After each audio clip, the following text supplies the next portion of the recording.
Pues antes de empezar con la clase propiamente dicha, os voy a compartir un momento en pantalla donde vais a encontrar la clase de la semana pasada.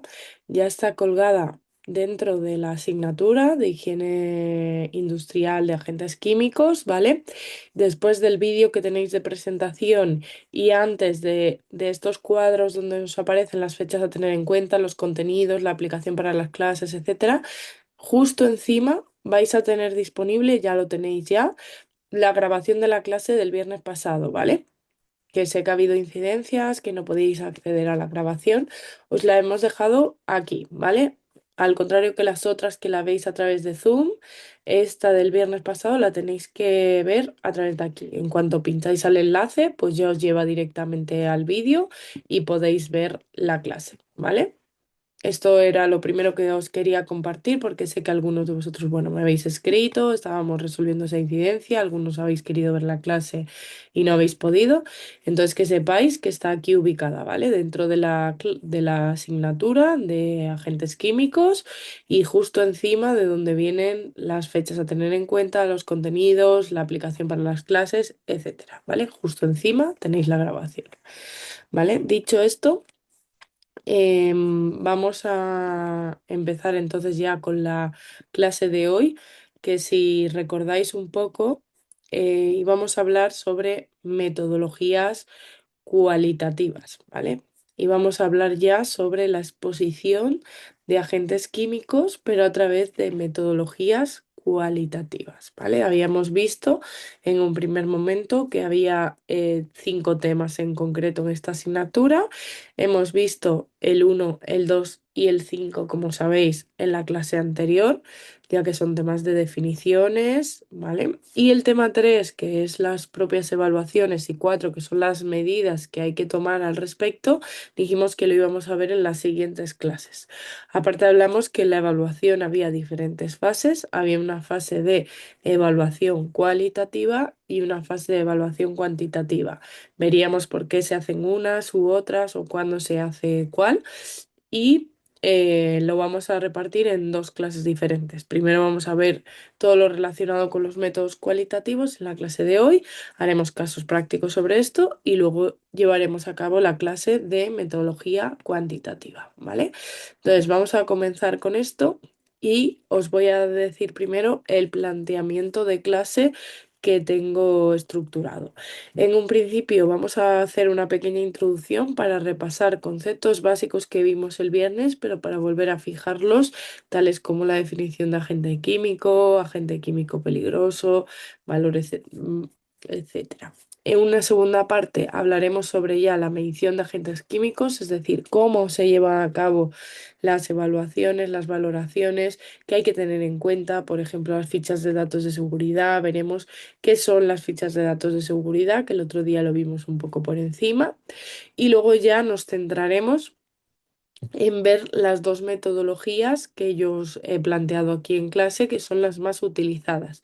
Si recordáis, vimos que las vías de exposición más recurrentes eran la vía respiratoria, que era a través de nuestro sistema respiratorio, si recordáis, y la vía digestiva, ¿vale? Con lo cual, los valores más frecuentes que vamos a obtener van a ser sobre todo de la vía respiratoria y por lo tanto los 2 métodos que yo voy a presentar en clase van a ser métodos para estudiar la exposición por la vía inhalatoria, por el método de la vía respiratoria, ¿vale?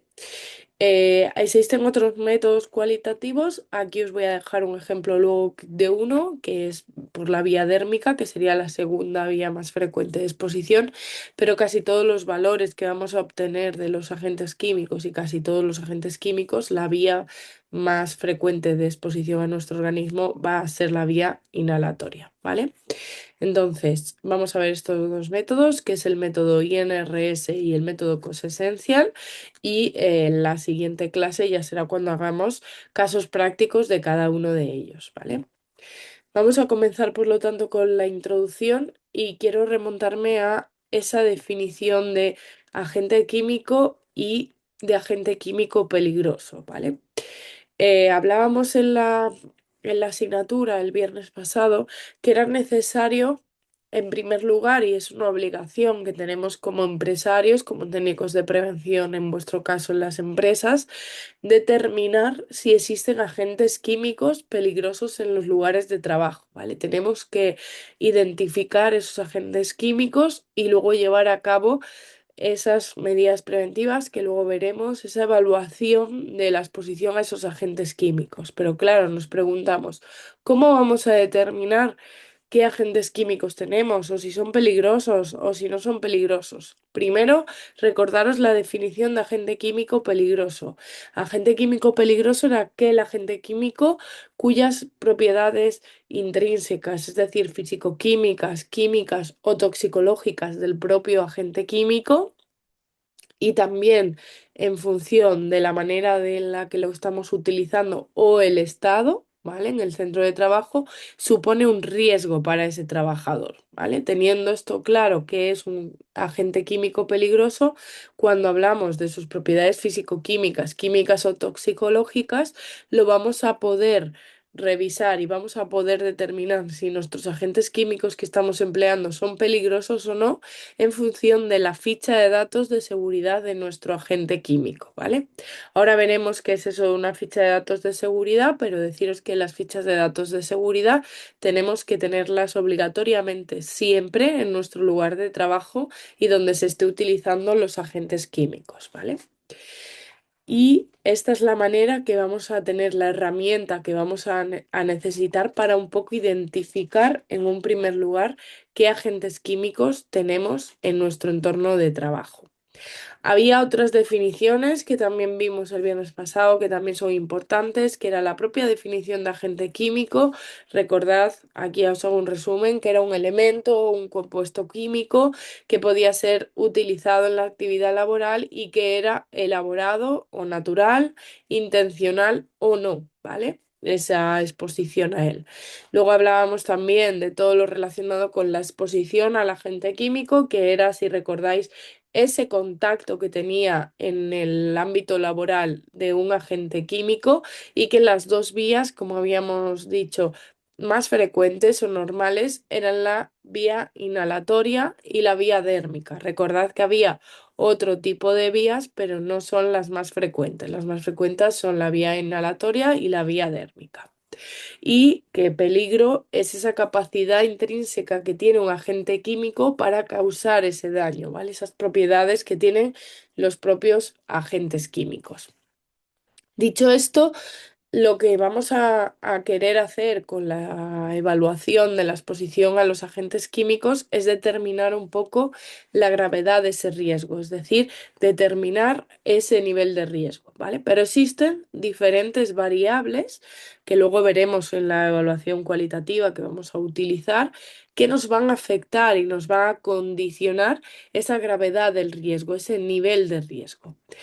Hay cuatro principales que son, la primera, la propia naturaleza del agente químico, es decir, pues esa propia peligrosidad, esas propiedades físico-químicas que tiene el propio agente químico y la severidad que tiene asociada los daños que pueden causar los agentes químicos. Pues obviamente no es lo mismo que tengamos un agente químico normal de uso cotidiano, como puede ser el cloruro sódico, a que tengamos un agente químico que es cancerígeno, mutagénico o tóxico. Pues esa naturaleza del propio agente químico nos va a marcar también la gravedad del riesgo, ¿vale? Esa nos va a condicionar al final el nivel del riesgo que podemos obtener, ya que la propia peligrosidad del agente químico va a afectar directamente a ese nivel de riesgo. Además, recordaros que según como sea esa naturaleza del agente químico, incluso tenemos que emplear cualquier otra normativa que existe específica sobre ellos. Como en el caso de los cancerígenos, hablábamos del Real Decreto 665, ¿vale? Pero también habíamos visto pues aquellos agentes químicos o aquellos lugares en los que existe el amianto que tienen una normativa también específica, ¿vale? Este sería el primer condicionante de esa gravedad del riesgo. Un segundo condicionante serían las propias características, no del agente en químico en sí, sino de cómo lo estamos utilizando, de la exposición, de cómo se lleva a cabo esa exposición a esos agentes químicos, ¿vale? ¿Qué condicionantes va a tener de esas características? Pues va a variar mucho la gravedad del riesgo y el nivel de riesgo en función de la cantidad que empleemos de agente químico. No es lo mismo que estemos utilizando 1 kilogramo de cloruro sódico que 10 toneladas. Pues la cantidad del agente químico va a ser proporcional a esa gravedad del riesgo. Ocurre lo mismo no solo con la cantidad, sino también con el tiempo de exposición. No es lo mismo estar 1 hora con ese cloruro sódico que si estamos 8 horas o toda la jornada, ¿vale? En función del tiempo de exposición, pues también va a variar la gravedad o el nivel del riesgo. También la frecuencia de uso de ese agente químico. Igual podemos estar expuestos a 10 toneladas de cloruro sódico durante 5 minutos. No es lo mismo que estar expuesto 10 toneladas durante 5 segundos, pero todos los días de nuestro trabajo, ¿vale? Por eso la frecuencia también va a tener un peso importante en, en la gravedad del riesgo. Y por supuesto, pues las fuentes, las diferentes fuentes de emisión, de cómo se lleva a cabo esa exposición. Y en tercer lugar, las condiciones ambientales también son condicionantes de la gravedad del riesgo. ¿Por qué? Porque en función del espacio de trabajo que tengamos, de la ventilación que exista, de si existen, por ejemplo, procesos de extracción localizada para donde estamos manipulando el agente químico, ¿vale? Pues esas condiciones ambientales del lugar de trabajo también van a categorizar la gravedad del riesgo. No es lo mismo estar trabajando con un agente químico en un espacio confinado, por ejemplo, que no existe ventilación o es muy escasa, a que estemos trabajando con ese agente químico en una campana extractora, ¿vale? Con la que casi no vamos a tener contacto los trabajadores, ¿vale? Pues todo eso, esas condiciones ambientales también afectan a la gravedad del riesgo y a la categorización del riesgo. Y por último, que no por ello menos importante, tenemos también las condiciones individuales de cada trabajador, es decir, las características personales. El estar expuesto a un agente químico durante toda la jornada no va a afectar igual a una persona que a otra, ¿vale? Porque tenemos nuestras propias características biológicas y nuestras propias características personales que interaccionan de manera diferente ante la exposición a los agentes químicos.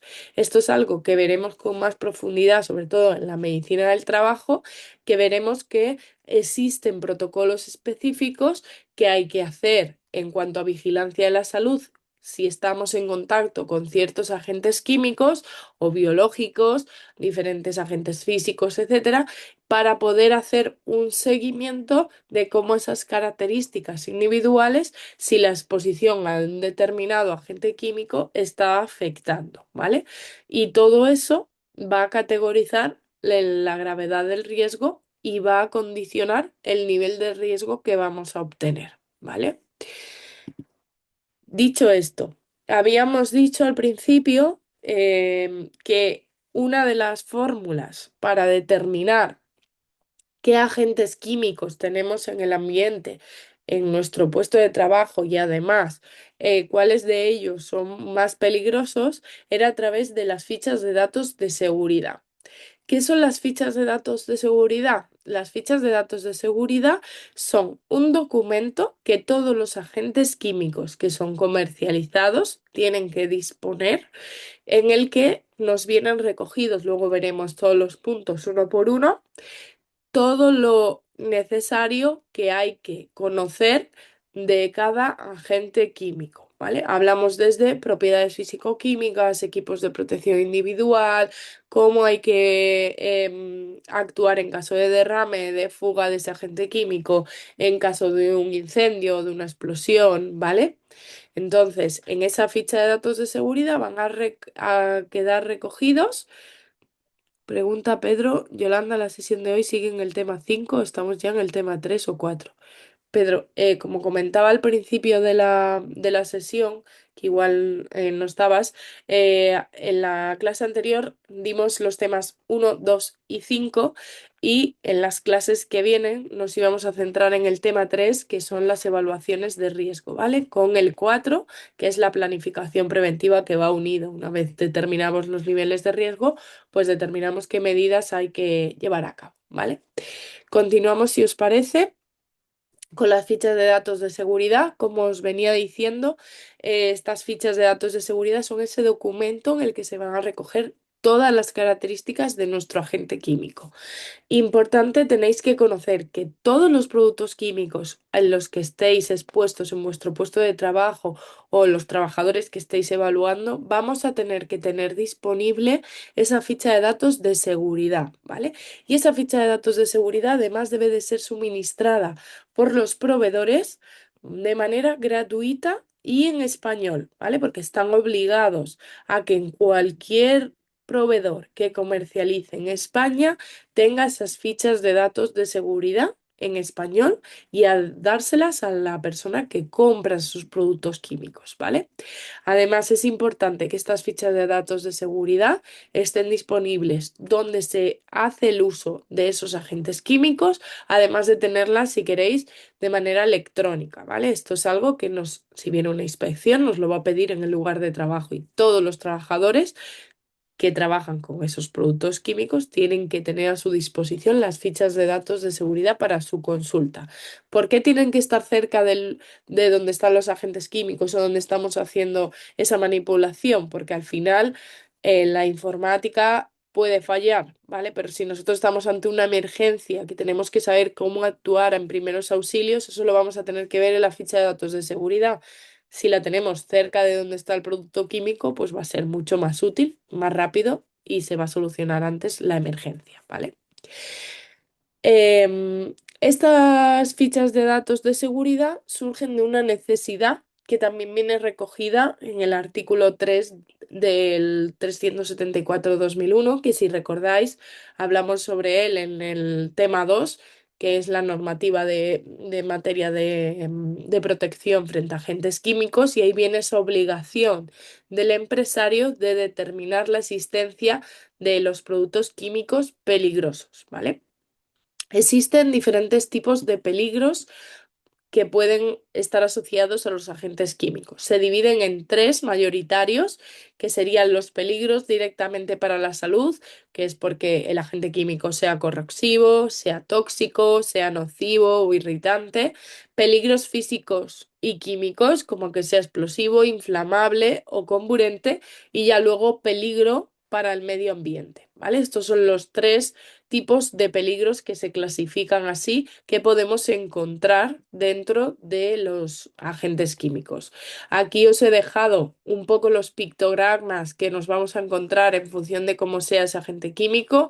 Si tenemos un peligro para la salud, un agente químico corrosivo, pues vamos a encontrar dos pictogramas. Siempre va a aparecer el de atención y el de agente químico corrosivo, ¿vale? Tóxico, pues nos aparecerá la calavera, que significa que es tóxico, y aparte, pues este símbolo que suele ser relacionado también con la toxicidad en cuanto a los organismos, ¿vale?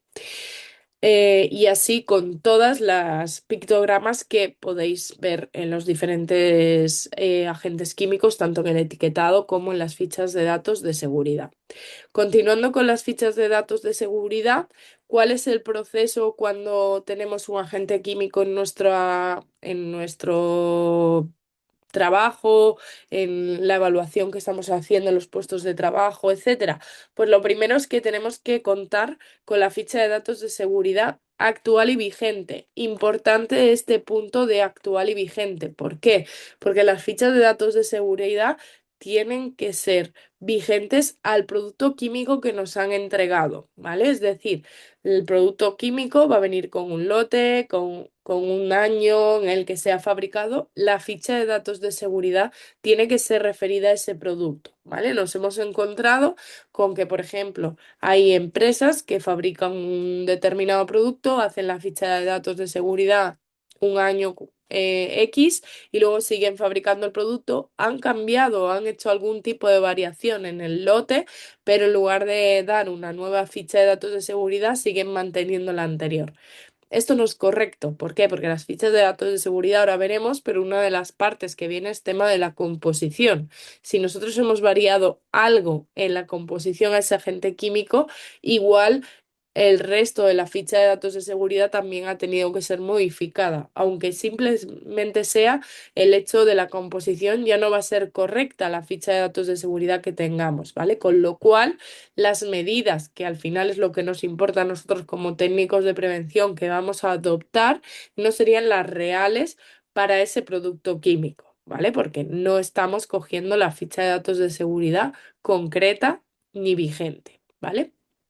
Una vez tenemos esa ficha de datos de seguridad, pues el primer paso es que desde el servicio de prevención se tiene que analizar esa información. Tenemos que analizar la ficha de datos de seguridad y a través de ella vamos a ver si es necesario llevar a cabo, en función de la composición de los agentes químicos que vayamos a tener, pues tenemos que determinar con la medicina del trabajo y la vigilancia de la salud si es necesario llevar a cabo algún protocolo de vigilancia de la salud específico, ¿vale? Que eso lo veremos, yo os digo, en la parte de medicina del trabajo y vigilancia de la salud. Una vez ya hemos identificado esto, pues ya se lleva a cabo la evaluación de riesgos, ¿vale? Y cuando hacemos la evaluación de riesgos obtendremos un valor que puede ser un nivel de riesgo alto o bajo. Ahora veremos en la metodología cualitativa sí que hay diferentes niveles. En el caso de la metodología cuantitativa, que lo veremos en otra clase, veremos que solo hay dos situaciones posibles, que es o es conforme la situación o es no conforme, ¿vale? Y en función de lo que valoremos en la evaluación de riesgos, pues ya llevaremos a cabo medidas preventivas, que pueden ser desde medidas de organización, como organizar el lugar de trabajo, organizar turnos rotativos, el transporte, los diferentes medios que hay que llevar a cabo, medidas preventivas que tenemos que adoptar en función de la evaluación del riesgo, ¿vale? ¿Dónde podéis encontrar estas fichas de datos de seguridad? Como hemos dicho, os las tienen que facilitar sí o sí los proveedores, ¿vale? Sí o sí, es obligatorio que os las faciliten. De hecho, si no os facilitan los proveedores la ficha de datos de seguridad, yo no compraría un agente químico con ellos. Os lo digo así directamente porque ellos tienen la obligación de facilitar las fichas de datos de seguridad. De todas formas, también tenéis una base de datos de consulta que nos puede utilizar como búsqueda, ¿vale? Por si en algún caso queréis ver algún agente químico en concreto y en ese momento no tenéis la ficha de datos de seguridad, o cuando veamos, por ejemplo, cuando ponemos medidas preventivas. Una de ellas puede ser sustituir el agente químico, pues queremos ver qué otros agentes químicos, estar valorando diferentes agentes químicos, y para eso sí que nos puede ser útil esta base de datos, ¿vale? Es una base de datos de las fichas del Instituto Nacional de Seguridad y Salud, que son las fichas internacionales, ¿vale? De seguridad química, que ahora vamos a abrirla y la veis. Pregunta Juan Ignacio por qué hay productos que solo tienen la ficha de datos en seguridad en inglés. ¿Son productos ilegales? No sé dónde has visto un producto químico con la ficha de datos de seguridad en inglés, ¿vale? Si están comercializados, Juan, en España, si esa empresa comercializa, es decir, vende ese producto químico a nivel nacional en España, tienen la obligación legal de tener esa ficha de datos de seguridad en español. ¿Qué ocurre con algunas empresas? Que si son empresas sobre todo pequeñas, ¿vale? Porque, por ejemplo, un Sigma Aldrich va a tener las fichas de seguridad en español si lo comercializa en España, ¿vale? Pero si estamos hablando de empresas pequeñas que son laboratorios que realizan esos agentes químicos fuera de España, ¿vale? Pues muchas veces realizan la ficha de datos de seguridad en inglés y no la trasladan, no la traducen en español ni en otros idiomas, a pesar de estar comercializando aquí.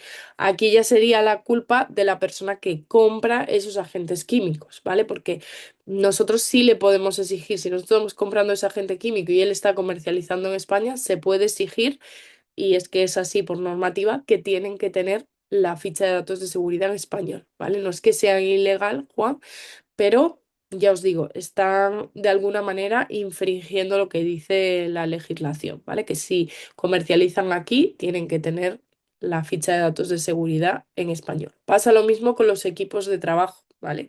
Los equipos de trabajo em, tienen que los manuales de seguridad y salud de los equipos de trabajo, lo mismo, los manuales cuando nos entregan un equipo de trabajo, si es una empresa que comercializa en España, tienen que aportarnos los manuales en español, ¿vale? Pasa exactamente lo mismo. Dice Juan, pero no podríamos hacer un estudio. ¿Te refieres a evaluarlo en el caso de que os encontréis eso? Vale, a ver, evaluarlo. La ficha de datos de seguridad, aunque esté aunque esté en inglés, lo que son las propiedades, lo que son las frases que ahora veremos de peligro, etcétera, van a ser las mismas, ¿vale? Pero nosotros, como tenemos la obligatoriedad, y así lo marca la ley, es tenerlo en español, ¿vale?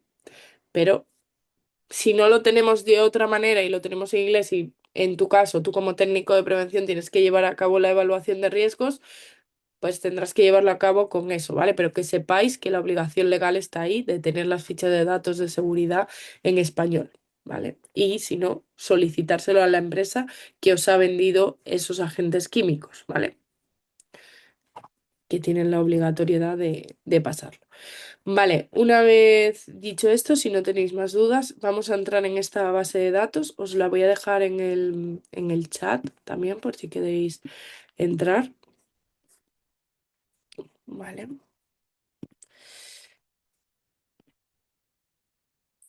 ahí está. Ahora os la comparto también. Vale. Pues en estas fichas internacionales de seguridad química, básicamente, como os digo, es una base de datos que hay que tiene el Instituto Nacional de Seguridad y Salud en el Trabajo y podemos buscar por el texto libre, es decir, poniendo el agente químico y directamente nos vendrá y nos abrirá el agente químico que queremos ver su ficha de datos, ¿vale? Voy a abrir una en concreto, la primera que me ha salido que en este caso son dióxido de titanio, ¿vale? Nanomaterial, y para enseñaros simplemente lo que vais a encontrar si accedéis a estas fichas de datos, ¿vale? Esta ficha de datos, que es como os digo, lo podéis utilizar como apoyo o como ayuda, ¿vale? Pero lo normal y lo que tenéis que utilizar son las fichas de datos que os facilite el propio proveedor, ¿vale? ¿Qué vais a encontrar? Pues primero en la cabecera os va a aparecer el propio nombre del agente químico, ¿vale? Os va a poner también el número CAS. El número CAS es un número de referencia que tienen todos los agentes químicos, ¿vale? Y cada CAS pues corresponde a un agente químico en concreto. Luego os van a venir temas de incendio y explosión, pues cuáles son los peligros, cómo hay que prevenirlo, cómo hay que hacer la lucha contra incendios, ¿vale? Luego os van a venir, pues, en función del contacto que tengamos con ese agente químico, si es por vía inhalatoria, piel, ojos, pues los síntomas que vamos a tener, la prevención que hay que llevar a cabo, pues por ejemplo para los ojos, pues hay que utilizar gafas de protección, ¿vale? Y los primeros auxilios, que si no tenemos gafas y el agente químico se nos ha metido en el ojo porque ha habido una salpicadura, ¿cómo deberíamos actuar? ¿Vale? Pues aquí nos indica pues, que hay que enjuagar con agua durante varios minutos, etcétera, ¿vale? También nos va a venir un apartado de derrames y fugas para saber cómo hay que actuar en caso de derrame o fuga, en caso de almacenamiento de ese agente químico, cómo tenemos que almacenarlo, cómo hay que envasarlo en caso de que haya que llevar a cabo el envasado. También un apartado íntegro de la clasificación y el etiquetado. Aquí es donde os van a venir pues, los peligros que tiene este compuesto, los pictogramas, ¿vale?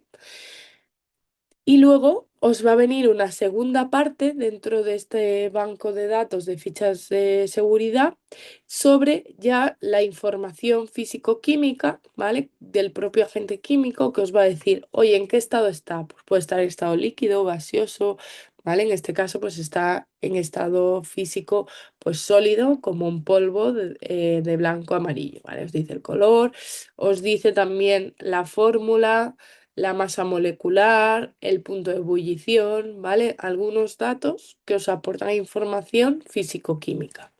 Os va a venir también la exposición y los efectos sobre la salud. Aquí os van a indicar pues las vías de exposición, es decir, cómo ese agente químico puede acceder a nuestro organismo, que en este caso la sustancia puede ser absorbida por inhalación, ¿vale? Es decir, por el sistema respiratorio o por ingestión, ¿vale? Pero, por ejemplo, la vía dérmica no sería una vía de exposición, ¿vale? De este agente químico. Y luego los riesgos que puede haber de inhalación o efectos de exposición si estamos ante una exposición prolongada, repetida, etcétera, ¿vale? Luego también, en el caso de que existiesen, os vendrían aquí los límites de exposición laboral, es decir, los valores límite ambiental que hemos visto, ¿vale? De la exposición a esos agentes químicos. También viene un apartado sobre medio ambiente, es decir, cómo se libera el medio ambiente y cómo se debe de evitar que se libere, ¿vale? Y luego ya notas o información adicional de ese propio agente químico, ¿vale? Como os digo, estos tienen que servir como base de ayuda, ¿vale? Pero no lo podéis utilizar como la fuente de búsqueda principal de las fichas de datos de seguridad de los agentes químicos. ¿Por qué? Porque, vuelvo a repetir, sé que soy muy pesada, pero estos tienen que quedar muy claros. Las fichas de datos de seguridad nos las tiene que proporcionar el proveedor que comercializa ese producto en concreto, ¿vale? Porque si no, las medidas que estamos proponiendo igual no son las adecuadas. Una ficha de datos de seguridad ya al uso, que ahora veremos alguna, abriré alguna de Sigma Aldrich para que la veáis. ¿Qué debe de contener? Bueno, para empezar, pues como os he dicho, nos la tiene que facilitar el proveedor, tiene que estar actualizada, revisada por el servicio de prevención e importante también que exista una concordancia, por lo que os decía antes, entre la ficha de datos de seguridad y el propio etiquetado, ¿vale? Lo que tenemos que ver es que la ficha de datos de seguridad corresponde con el producto que realmente tenemos y que está etiquetado, ¿vale? Que ahí sí que vendrá la composición, vendrán datos de la empresa, etcétera, también, que ahora veremos cómo va el etiquetado. La ficha de datos de seguridad al uso, la normativa, tiene 16 secciones, ¿vale? Ahora vamos a abrir una de ellas para que veáis que siempre se ponen las mismas secciones, se repiten y siempre es lo mismo, ¿vale? Para que os vayan sonando.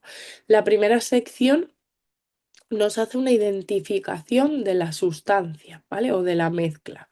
Y también de la sociedad o de la empresa, ¿vale? En primer lugar, se nos presenta qué es el compuesto y la sociedad o la empresa que lo está comercializando, ¿vale? Por eso entendéis que las fichas de datos de seguridad nos las facilita el proveedor. No podemos coger una ficha de datos de seguridad. Si nosotros tenemos un producto de Sigma Aldrich, no podemos coger una ficha de datos de seguridad de Laboratorios Martínez, ¿vale? ¿Por qué? Porque al final el producto que tenemos es el de Sigma Aldrich, ¿vale? Y las medidas hay que tomarlas en base a ese. La sección 2, lo que nos va a identificar dentro de las fichas de datos de seguridad es la identificación de peligros, ¿vale? Aquí nos van a identificar claramente cuáles son los peligros que tiene nuestro agente químico. Y aquí nos van a venir pues unas frases que ahora veremos, que se denominan frases H de hazard, peligro en inglés, y de P de prudencia, ¿vale? Ahí es donde vamos a ver esas frases de la identificación de peligros. Disculpad un segundo, perdón. Continuamos. En la tercera sección vamos a ver ya la composición y la información sobre los propios componentes de ese agente químico. Aquí es donde nos van a venir referido pues esa pureza del agente químico o la propia composición. En muchos casos los agentes químicos con los que manipulamos, imaginaos en una empresa de limpieza, pues los productos químicos que tenemos no son 100% amoníaco, 100% lejía, ¿vale? En muchos casos son disoluciones acuosas o lo que sea, ¿vale? Pues ahí os va a venir referido pues la composición que tiene, ¿vale?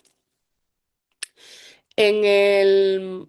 Perdonad que voy a leer el... Si importamos un químico de China, ¿qué le aplicaría a nivel de ficha de datos de seguridad. ¿Se compara con una europea? Entiendo que no, pero es una práctica que he visto hacer. No. No, porque nosotros cuando compramos productos tenemos que asegurarnos que han pasado controles de calidad europeos, ¿vale?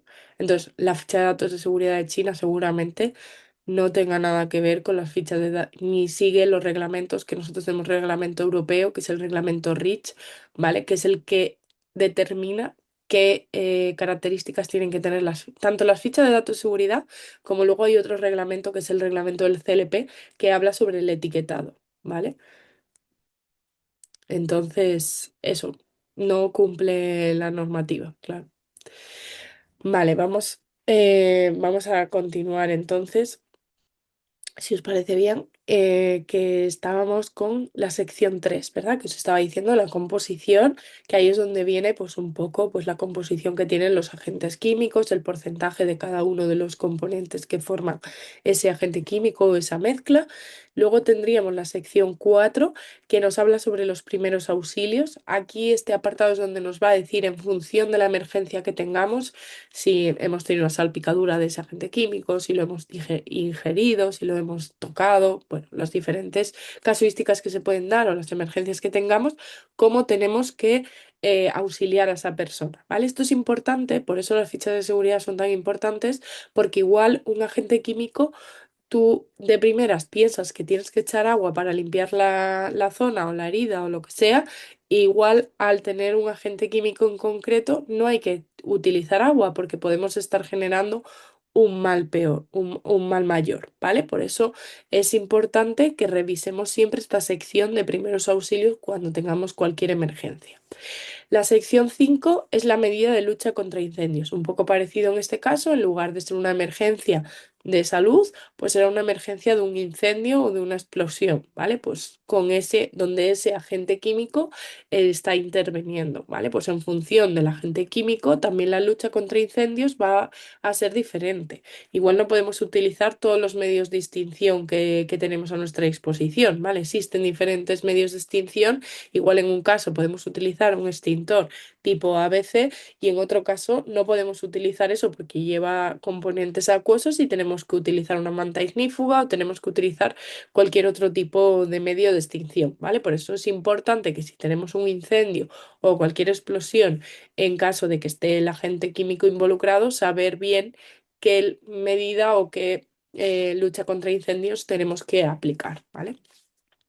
La sección 6 nos habla sobre las medidas en caso de un vertido accidental, ¿vale? En esa sección de la ficha de datos de seguridad vamos a encontrar, pues, esas medidas que tenemos que llevar a cabo en caso de un derrame o de una fuga de nuestro agente químico. Pues también en función del derrame o la fuga nos indicarán cómo tenemos que proceder. En algunos casos, pues, por ejemplo, hay que echarse piolita para recoger el agente químico y retirarlo luego y tratar el residuo en función del agente químico, pues nos identificarán un poco cómo actuar en caso de vertido, ¿vale? La sección 7 os va a hablar sobre la manipulación y el almacenamiento, es decir, cómo tenemos que manipular esos agentes químicos y también cómo hay que almacenarlos, ¿vale? En qué lugares, cómo deberíamos de almacenarlo, a qué temperatura, etcétera. La sección 8 nos va a hablar ya de los controles de exposición y la protección individual. Aquí os van a venir valores como el valor límite ambiental, pues van a estar aquí porque son controles de exposición, ¿vale? Van a venir pues los límites de exposición profesional y también os van a venir recogidos los equipos de protección individual, ¿vale? Importante, cada agente químico en función de cómo lo estemos utilizando nos va a referir en esa ficha de datos de seguridad qué equipos de protección individual vamos a tener que facilitar. Esto es importante que lo tengáis identificado porque el día de mañana, en el tema 4 que hemos hablado sobre las medidas preventivas, ¿vale? Cuando nosotros propongamos medidas preventivas, que la del equipo de protección individual será de las más frecuentes y la que más utilizaréis, os vais a tener que basar en lo que diga la ficha de datos de seguridad. No puedo yo pensar, como tengo un agente químico, pongo gafas y pongo guantes y ya está. No.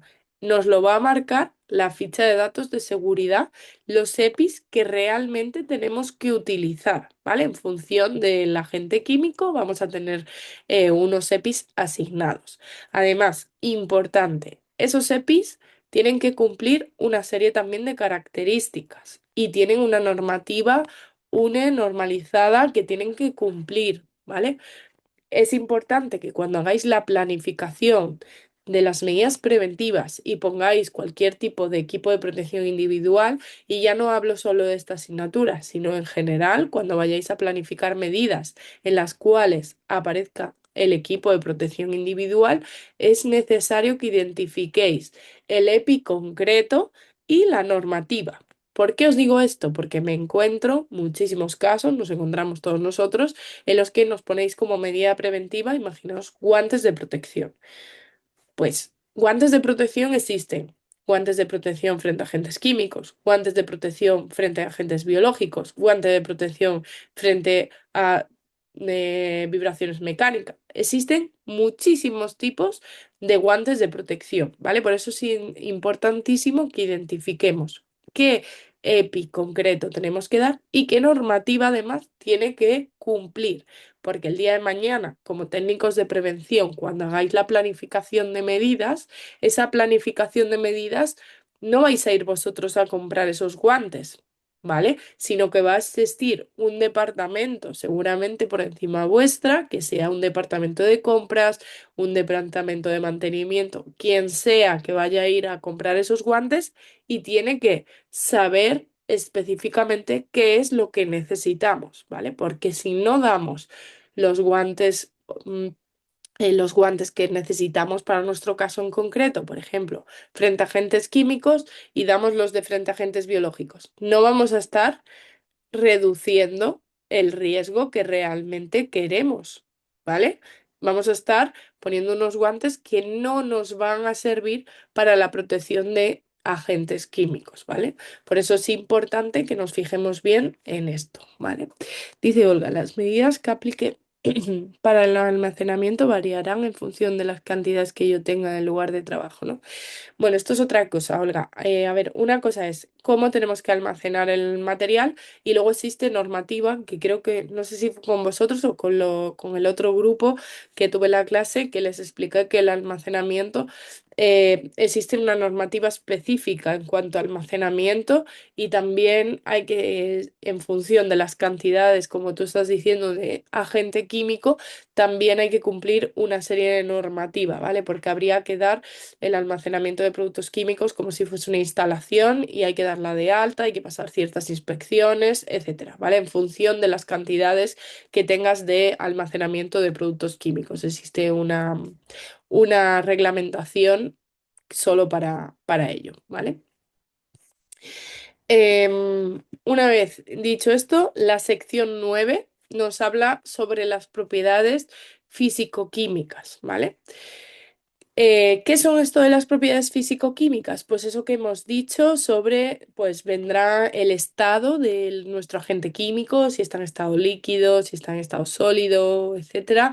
Vendrá todo lo relacionado con las temperaturas de ebullición, ¿vale? Vendrá todo lo relacionado con esas propiedades que tienen físicas y químicas los agentes químicos. En la sección 10, la estabilidad y reactividad. ¿Qué vendrá aquí? Pues cuánto estable es nuestro agente químico y también la reactividad que tiene nuestro agente químico con otros agentes químicos. Importante ver esta sección como técnicos de prevención. Pues importante en el sentido de que nos da una idea de con qué agentes químicos, por ejemplo, no puede estar presente porque existen incompatibilidades. Imaginaos la lejía y el amoníaco, muchos lo sabréis, otros no, pero la lejía y el amoníaco son incompatibles. Si nosotros almacenamos la lejía y el amoníaco en la misma balda y hay un derrame de lejía y amoníaco por un despiste, por un fallo o por lo que sea, pues podemos tener un problema. ¿Por qué? Porque son incompatibles y lo que producen son vapores irritantes, ¿vale? Y tóxicos. Con lo cual es importante también ver todo este tema de la reactividad y la estabilidad para también a la hora de almacenamiento y también de uso de los agentes químicos, ¿vale? Otra de las secciones sería la información toxicológica. Aquí nos van a venir datos de toxicología, como vimos en la clase anterior, pues, por ejemplo, el DL50, si existe ese dato, que si recordáis era el dato que nos daba una valoración sobre la toxicidad de ese agente químico, que cuanto más bajo era ese dato, más tóxico era el agente químico y que básicamente era la dosis que producía, si recordáis, un 50% de la mortalidad de una población animal, ¿vale? ¿Qué más va a venir aquí? Pues información también toxicológica del propio agente químico en cuanto a toxicología del medio ambiente, etcétera, ¿vale? En la sección 11 y 12, ¿vale? En la sección 13 nos van a venir consideraciones relativas a la eliminación. ¿Qué es esto? En cómo se hay que tratar el residuo, ¿vale? ¿Cómo vamos a tener que tratar el residuo del agente químico? Nosotros no podemos coger un agente químico y echarlo por el fregadero, ¿vale? Nosotros tenemos que tratar ese agente químico como un residuo y tenemos que ver cómo hay que tratarlo en función del agente químico que es, ¿vale? En la sección 14 nos va a venir información relativa al transporte, es decir, si tenemos que transportar ese agente químico, pues nos va a indicar cómo hay que hacerlo. Y ya en la sección 15, pues información reglamentaria, normativa, etcétera. Y en la sección 16, otra información que puede ser de ayuda, ¿vale? En el caso de vuestro, cuando vayamos a hacer evaluaciones, sobre todo las cualitativas, pero en general, ¿qué son las secciones más importantes como técnicos de prevención? Pues la sección 2, porque es donde nos van a identificar los peligros de esos agentes químicos, ¿vale? Van a ser donde van a venir qué peligros tiene ese agente químico que estamos empleando. La sección 3 porque nos va a dar una idea de la composición y de la información de los componentes de nuestro agente químico. La sección 8 porque va a ser donde van a venir pues esos valores límite ambiental si existen y los equipos de protección individual que son necesarios emplear. Y la sección 9 que es donde vienen referidas las propiedades físico-químicas, ¿vale? Que emplearemos para llevar a cabo esas evaluaciones, tanto cualitativas como cuantitativas, ¿vale? Una vez dicho esto, os voy a enseñar una ficha de datos de seguridad para que la veáis.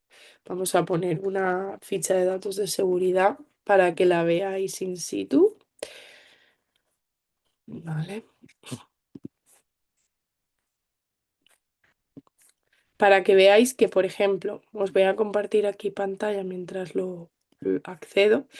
Esta es Sigma Aldrich y es lo que os decía, como comercializa, entiendo que en esta página que estoy entrando en España, en Inglaterra y en Portugal, la ficha de datos de seguridad viene en los tres idiomas, ¿vale? ¿Por qué? Porque están obligados. Entonces nosotros vamos a entrar en la de español, que creo que no la estáis viendo, entonces ahora os la comparto. A ver si me deja. A ver, un momento. Ahora sí. Vale. Pues esto sería una ficha de datos de seguridad al uso, ¿vale? Que os vais a encontrar. Entonces, em, si veis, aquí os van a ir diciendo cuándo se ha revisado por última vez esta ficha de datos de seguridad, os va a indicar el reglamento, está hablando sobre el reglamento REACH, ¿vale? Sobre cómo esta ficha de datos de seguridad está actualizada y os viene la primera sección, como habíamos hablado, de la identificación de la sustancia o de la mezcla. Nos identifica el producto, ¿vale? Pregunta Olga, ¿como técnicos de prevención estamos obligados a tener un listado actualizado de los químicos presentes? ¿Mandatorio? Sí.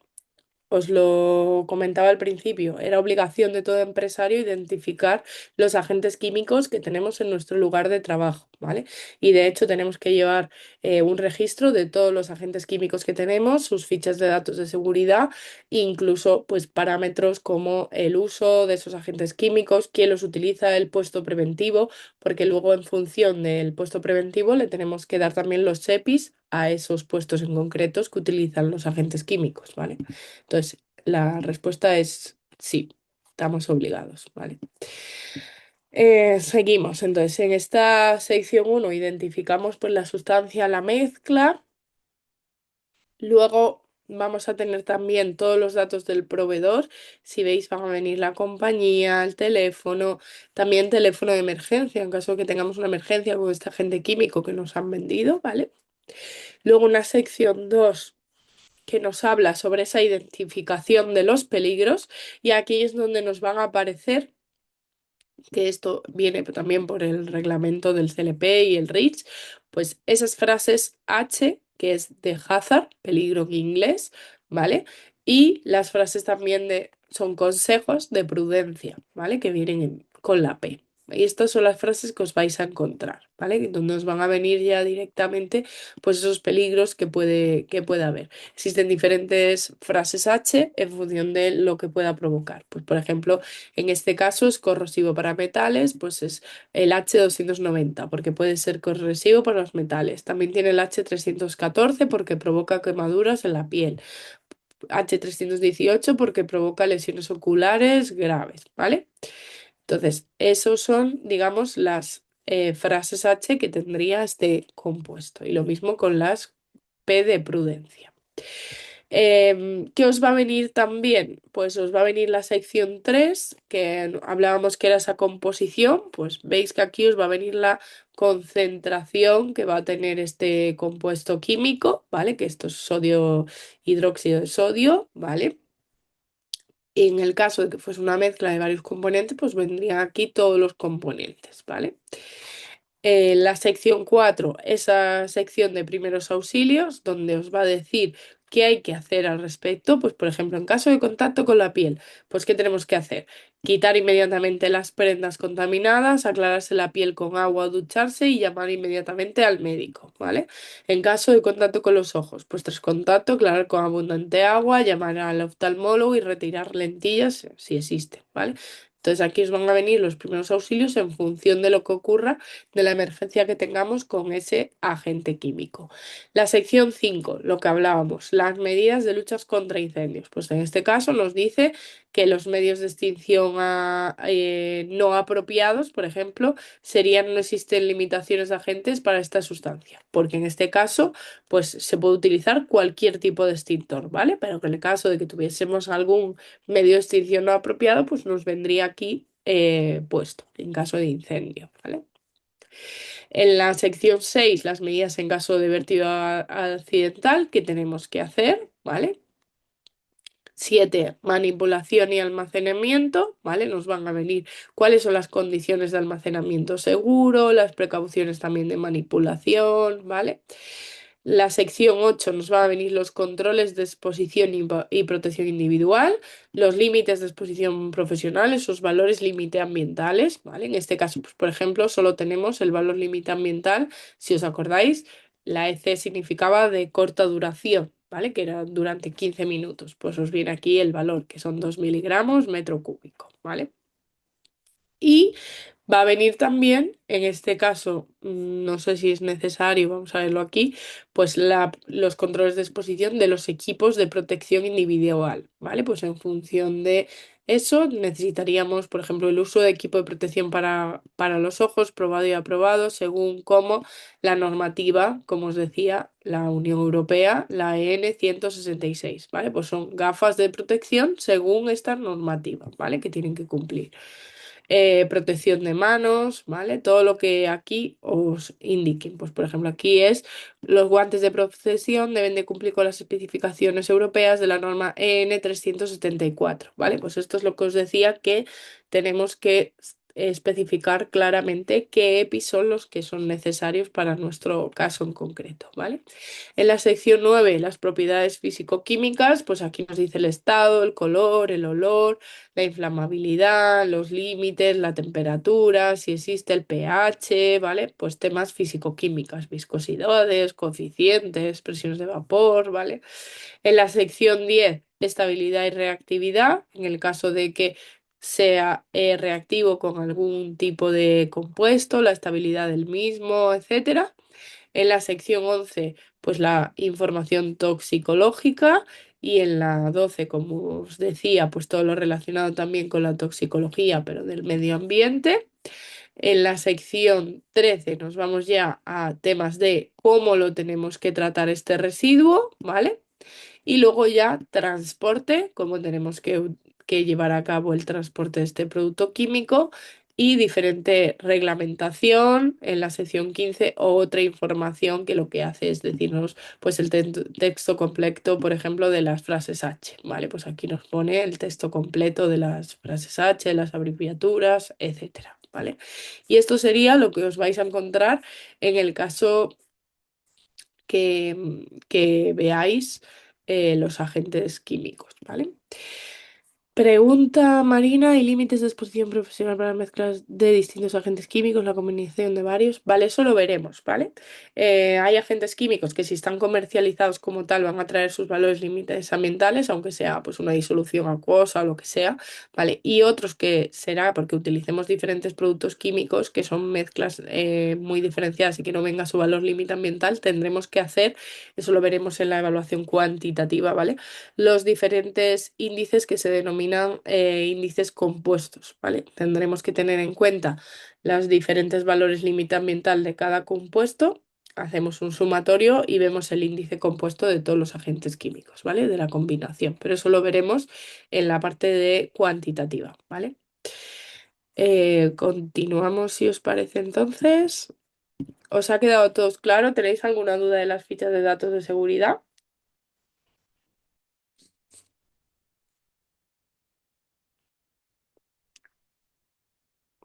Pero una mezcla puede ser un producto químico distinto con su ficha de datos de seguridad. Mm, Juan, si no te importa poner el audio y me dices lo que... Sí, me refiero a productos químicos comerciales Si son comerciales, seguramente... que tendrán distintas concentraciones de uno u otro producto, Mm, entonces tendrán su distinta ficha de datos de seguridad, ¿no? Tienen una sí, claro, nomenclatura distinta. sí. Sí, sí, sí. Otra cosa es que sea una mezcla comercial, ¿vale? Que lo que hacemos es ver qué compuestos son los que tiene e intentamos hacer pues ese índice compuesto que he dicho, ¿vale? Con todos los agentes químicos, ¿vale? Pero yo os digo, esto lo veremos de todas maneras en la metodología cuantitativa, lo del índice compuesto, ¿vale? Pues si tenéis cualquier duda ahí de las mezclas de agentes químicos. Alejandro dice que no, entiendo que no tenéis más dudas sobre las fichas de datos de seguridad. Con lo cual, continuamos. Hablábamos de que tenía que haber una concordancia con la ficha de datos de seguridad y con las etiquetados, ¿vale? El etiquetado de todos los productos químicos tiene que cumplir también un reglamento, que es el que muestro a continuación, el 1272-2008, y qué va a haber en ese etiquetado y por eso tenemos que comprobar que sea lo mismo que tenemos en la ficha de datos de seguridad. Van a venir también las frases H, las frases P, ¿vale? Las indicaciones de peligro y de prudencia con sus pictogramas correspondientes y luego va a venir la identificación del propio producto, los componentes, ¿vale? Que van a estar clasificados según su concentración y la toxicidad, por eso esto también lo tenemos que ver en la ficha de datos de seguridad, que tengamos los mismos componentes con los mismos porcentajes y, importante también, el responsable de la comercialización, ¿vale? Que el nombre del proveedor, la dirección y el teléfono que nos está suministrando ese agente químico, que tienen que coincidir con lo que viene en la ficha de datos de seguridad, ¿vale? Entonces, esto en cuanto al etiquetado. Vamos a pasar ahora ya a cómo se llevan a cabo esas mediciones de agentes químicos y por qué hay una obligatoriedad de llevar a cabo las evaluaciones, ¿vale? Las diferentes fases de evaluación de los agentes químicos es una primera fase que es cuando estamos hablando de todo lo relacionado con identificar qué agentes químicos existen, que hablábamos antes. ¿Hay una obligatoriedad? Sí, tenemos que identificar la presencia de qué agentes químicos existen en nuestro entorno de trabajo. Tenemos que tener ubicadas las fichas de datos de seguridad y tener a disposición de todos los trabajadores y también revisar pues toda la información que tenemos de nuestro entorno de trabajo, ver los mapas de procesos, porque igual si nosotros como técnicos de prevención hacemos una simple visita a unas instalaciones, vamos a ver los productos químicos que estén a la vista o que veamos estar haciendo una reacción, pero al final vamos a tener que indagar mucho más si estamos en una empresa, en una industria y ver todo el mapa de procesos donde puede haber esos agentes químicos, ¿vale? Pregunta Olga, para aquellas preparaciones propias, fórmulas propias, ¿qué etiquetado mínimo deberíamos de tener? Pues mínimo la composición bueno, de determinar qué agente químico estamos teniendo y la composición, ¿vale? Pues por ejemplo, si es una disolución al 50%, al 80%, mínimo eso, ¿vale? Para las preparaciones propias. Necesitaríamos identificar el compuesto que estamos teniendo ahí y su porcentaje. ¿Vale? Y entiendo que son preparaciones propias y fórmulas que no se van a vender, sino que pueden ser en un laboratorio, por ejemplo, cuando hacemos alguna dilución o cuando hacemos alguna cosa así. Porque si no, entonces hay que pasar un control y ahí sí que tenéis que tener una ficha de datos de seguridad. ¿Vale? Vale, para uso propio, pues lo que os digo, tenéis que poner los productos químicos que, está ahí, que se contienen en esa fórmula y los porcentajes, pues un 10% de NaCl, un 5% de agua, lo que sea, ¿vale? Pero tiene que al menos constar eso, el porcentaje de cada compuesto y los agentes químicos que tiene, ¿vale? Vale. Y para esos casos, por ejemplo, sí que os vendría bien, Olga, ver las fichas de datos de seguridad de partida de los agentes químicos de los que partís para el tema de los EPIs, por ejemplo. ¿Vale? Juan, al final es lo mismo. Hay gente que le llama dilución, disolución. Al final es lo mismo. Es simplemente que la disolución se suele hacer en base acuosa, ¿vale? Y la dilución también se puede hacer en ácidos, etcétera. Pero básicamente es lo mismo, dilución y disolución, ¿vale? O sea que no se utiliza indistintamente en el ámbito del laboratorio y de la química, ¿vale? Ujú. José Javier dice, ¿esto sería aplicable cuando hacemos una disolución de un producto químico para el uso en la empresa?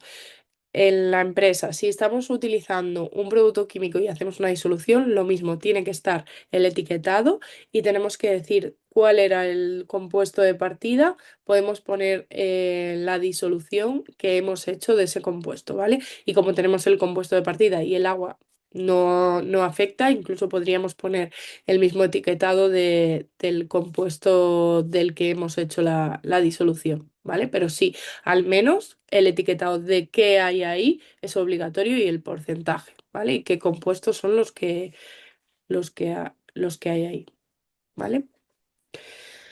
Vale, pues continuamos si queréis. Esto es algo muy habitual, de hecho, lo de los productos de limpieza y es obligatorio que aunque hagan un trasvase y aunque hagan disoluciones, tienen que tener su etiquetado, ¿vale? Tienen que poner ahí qué compuestos hay, ¿vale? Porque si hay cualquier problema, podemos tener algo serio, ¿vale?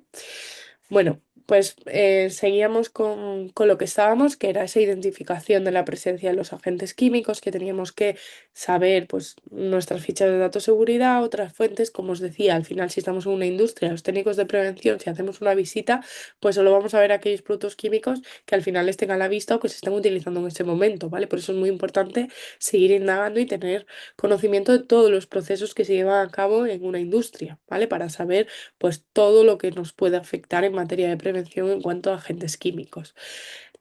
Una vez hemos identificado todos esos agentes químicos, es cuando llevaríamos a cabo la recogida de información cualitativa.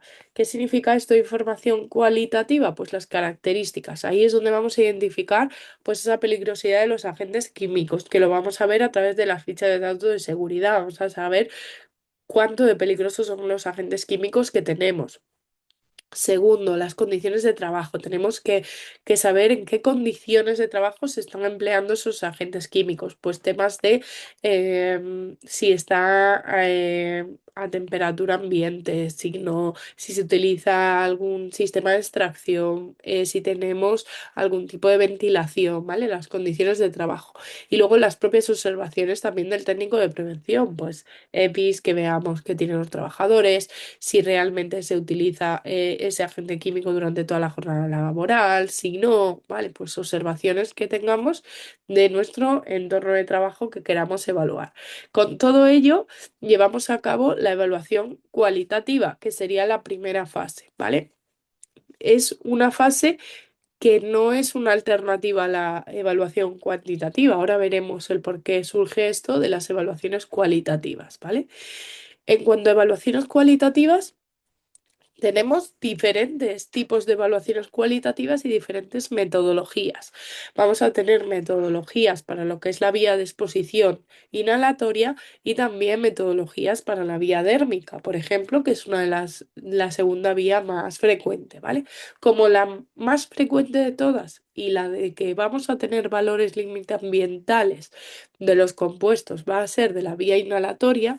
Hoy en clase nos vamos a centrar en estas dos metodologías, ¿vale? Que luego haremos en una siguiente clase casos prácticos, que es la metodología INRS, que corresponde con la nota técnica de prevención 937, y la metodología COS Essential, que corresponde con la nota técnica de prevención 936, ¿vale?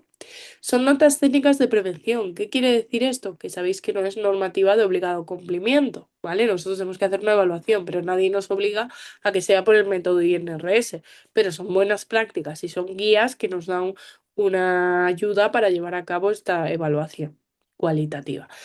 ¿Existe alguna normativa, alguna guía técnica sobre la vía de exposición dérmica? Sí, y os la dejo aquí referenciada. Es la NTP 897, por si en algún caso, cuando vayáis a valorar algún agente químico, resulta que su vía de exposición es la vía dérmica y decís, pues no tengo ni idea de dónde buscar una metodología cualitativa. Bueno, pues existe, ¿vale?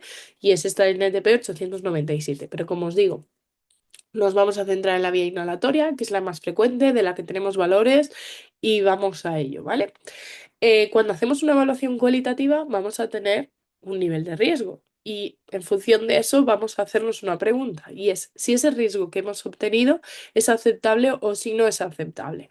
¿Qué es aceptable? Si la posición es aceptable, podemos parar ahí. Hemos hecho nuestra evaluación cualitativa, hemos determinado que la exposición es aceptable, tenemos unas medidas preventivas, pues ya podemos parar ahí y ya reevaluaremos en otro año, según lo que marquemos internamente en la empresa, ¿vale?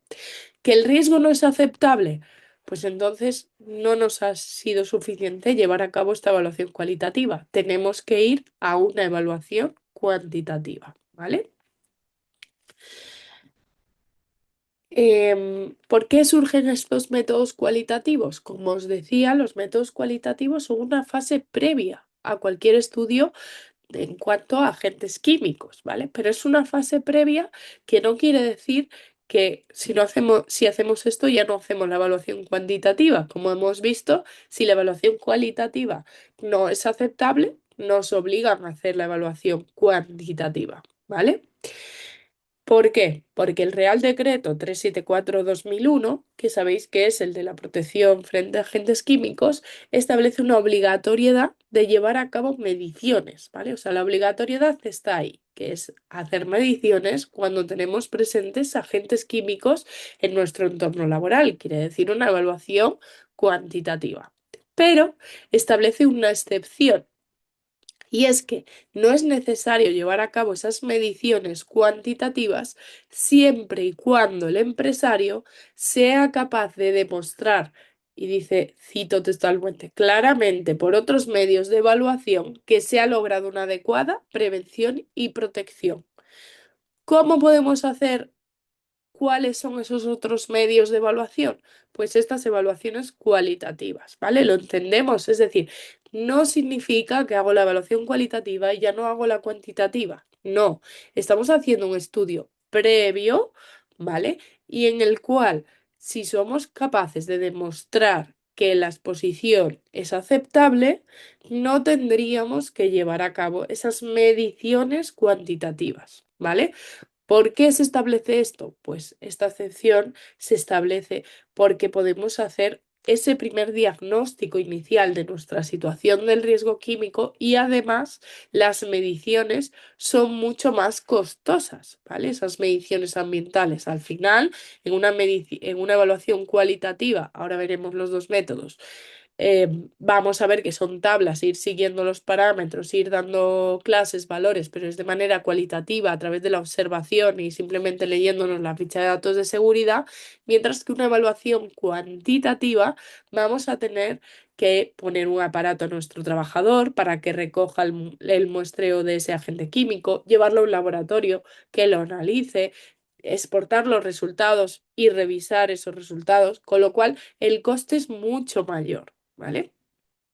Además, también, aparte del Real Decreto 374, existe una normativa UNE, ¿vale? Que nos habla sobre toda la exposición de agentes químicos y la medición, que lo veremos en la parte cuantitativa.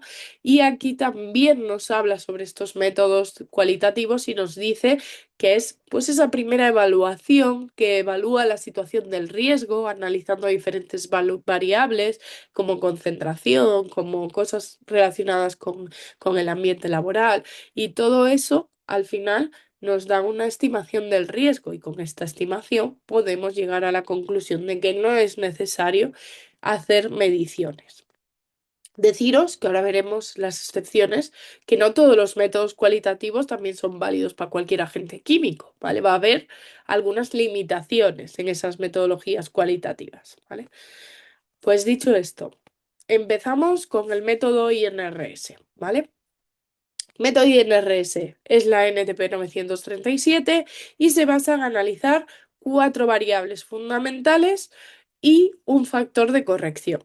Teniendo todas estas variables y el factor de corrección, se multiplican todas las puntuaciones, que ahora veremos, se multiplican todas las puntuaciones y se obtiene una puntuación final que se denomina riesgo por inhalación. Esa puntuación final, luego lo veremos al final, en función del valor de esa puntuación, pues tendremos un nivel de riesgo, ¿vale? Y en función de ese nivel de riesgo, unas medidas preventivas que adoptar. ¿Cuáles son las variables que analiza este método? Pues analiza cuatro variables, hemos dicho, que son la del riesgo potencial, las propiedades físico-químicas, como puede ser la volatilidad o la pulverulencia, y esto es en función del estado físico, el procedimiento también de trabajo, si estamos ante un sistema cerrado, abierto, un dispersivo, cómo estamos haciendo ese procedimiento de trabajo, los medios de protección colectiva también, que es cómo es la ventilación del lugar de trabajo. Y por último, también tiene en cuenta un factor de corrección cuando el valor límite ambiental del agente químico sea muy pequeño. Si no, pues va a multiplicar por uno, sea el valor que sea, ¿vale? A partir de estas cuatro variables, va a ir estableciendo diferentes clases y con esas clases, cada clase va a ir asociada a una puntuación. Como os he dicho, esas puntuaciones se multiplican y se obtiene un resultado final que es una puntuación del riesgo por inhalación. Este sería el esquema, ¿vale? Que sería, digamos, estas cuatro variables, riesgo potencial, volatilidad, procedimientos de trabajo y protecciones colectivas, y este factor de corrección. Se multiplican estos cinco valores y obtenemos esa puntuación final del riesgo por inhalación. ¿Qué pasa? En el caso de volatilidad, procedimientos y protecciones, vemos que va a ser una única tabla, o eso esperamos, y nos va a dar una puntuación. ¿Qué ocurre con el riesgo potencial? Que para calcular la puntuación de riesgo potencial, previamente vamos a tener que calcular la clase de peligro que representa nuestro agente químico y la clase de exposición potencial, que a su vez esa clase de exposición potencial va a depender de la cantidad de producto que utilicemos y de la frecuencia de uso de ese producto. Una vez tenemos la clase de peligro, que eso lo vamos a ver a través de la ficha de datos de seguridad, y la clase de exposición potencial, tendremos ya la clase de riesgo potencial y con ello la puntuación de esta primera variable. Con lo cual, vamos a empezar con la primera variable y vamos a empezar con la clase de peligro, ¿vale? Esta primera pata. ¿Cómo se identifica la clase de peligro? Muy sencillo. Vamos a tener esta tabla, que la tenéis también en la NTP del método INRS, donde en función de las frases R o H, ¿y por qué sigue existiendo una R si tú nos has hablado de H y Ps?